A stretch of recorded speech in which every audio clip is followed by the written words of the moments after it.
বলেছিলাম না আবু সাইদকে নিয়ে একটা ব্যবসা শুরু করেছে, তাই হলো। গোপালগঞ্জে আবু সাইদের নাম সাইনবোর্ডে লিখে দেওয়া হবে। যেটা সত্য সেটাই। আজকে সত্য কথা বলার জন্য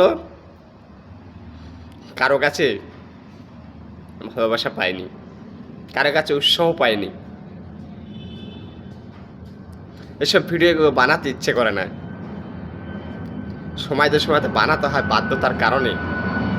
হয়তো দেশকে ভালোবাসি বিদায়, দেশকে সম্মান করি, দেশের নাম সবসময় উজ্জ্বল রাখার চেষ্টা করি, সেই জন্য কিছু কিছু কথা বলতে হয় বাধ্যতার কারণে।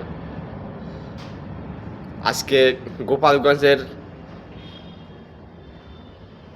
নাম মুছে দেবে, আবু সাইদের নতুন করে নাম সেখানে সংগ্রহ করা হবে। আর আবু সাইদ রে, গোপালগঞ্জের মানুষ প্রতিটা মানুষের কাছে ঘৃণার পাত্র হয়ে দাঁড়িয়েছে।